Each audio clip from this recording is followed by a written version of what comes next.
ketika itu ditakdirkan isteri ini mengandung, maknanya zuriat ini akan digoda, akan diganggu gugat oleh iblis laknatullah. Jadi jangan lupa berdoa kepada Allah Subhanahu Wa Taala. Bila kita berdoa kepada Allah Subhanahu Wa Taala, di samping itu suami isteri juga menjaga adab-adab hubungan kelamin suami isteri. Jangan buka rahsia suami isteri ketika melakukan hubungan kelamin. Jangan cerita.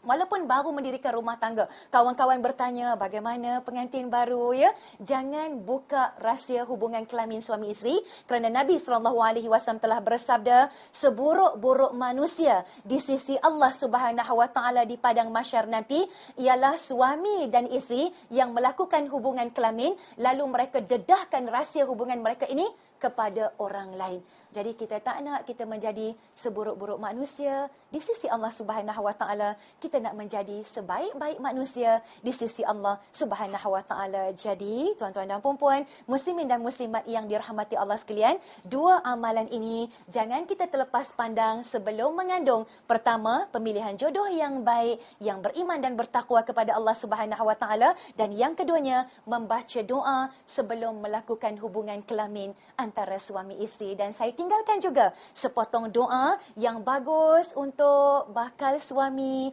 ataupun bakal isteri sebelum melangsungkan perkahwinan, ataupun kalau kita nak pilih jodoh yang baik, nak minta kepada Allah Subhanahu Wa Taala supaya Allah kurniakan kepada kita jodoh yang baik, rajin berdoa dengan surah Yusuf ayat 4. Bagus doa ni, ya. Inni ra'aitu ahada asyara kaukaba wasyamsa wal qamara ra'aituhum li sajidin. Surah Yusuf ayat 4. Sambil niat dalam hati, ya Allah, seandainya jodohku ini jauh, dekatkanlah ya Allah. Kalau jodohku ini sukar, permudahkanlah ya Allah. Maka bertemukanlah aku dengan jodoh yang soleh, dengan jodoh yang solehah. Jadi inilah dua perkara yang perlu diamalkan sebelum mengandung. InsyaAllah kita akan sambung selepas ini di peringkat yang keduanya. Apa pula peringkat yang kedua ini? Jangan ke mana-mana. Pastikan sambungannya selepas ini. Tawassalna bismillah wa bil hadi rasulillah. Tawassalna bismillah wa bil hadi rasulillah wa kulli arifin billah wa ahlillah ya Allah wa kulli arifin billah wa ahlillah ya Allah ya Allah syumusil huda syuyukhil wara nujumin nada ya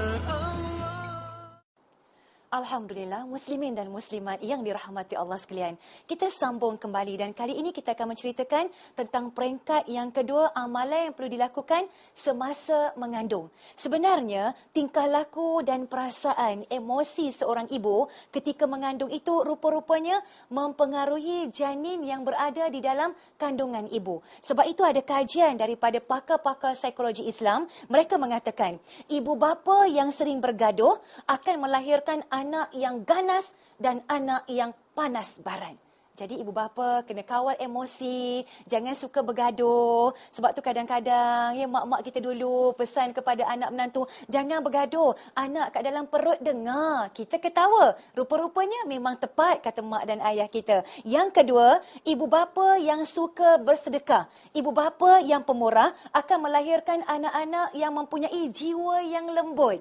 Sebab mak bapaknya ada rasa kasih, ada rasa sayang, simpati kepada orang yang lain. Maka anak yang berada dalam kandungan juga ada kesannya jiwanya lembut, pengasih, penyayang. Yang ketiga, ibu yang mengidam makanan ke, minuman ke, benda yang pelik-pelik, itu adalah petanda yang tidak baik, akan melahirkan anak yang akhlaknya tak berapa bagus. Sebab ibu mengidam yang pelik-pelik. Kadang-kadang ibu yang mengandung, ada bapa yang mengidam pun ada juga. Jadi mengidam yang baik-baik bagus untuk akhlak anak, mengidam yang buruk-buruk tak bagus untuk akhlak anak. Yang keempat, kata pakar psikologi Islam ini, ibu yang rajin sembahyang, bapa yang juga tak tinggal sembahyang ini akan melahirkan anak-anak yang mudah mendapat hidayah dan petunjuk daripada Allah Subhanahu Wa Taala. Tetapi sebaliknya yang kelima, ibu bapa yang malas sembahyang, tinggal sembahyang, ya, dan juga ada ibu ataupun ada bapa ini ataupun suami isteri ini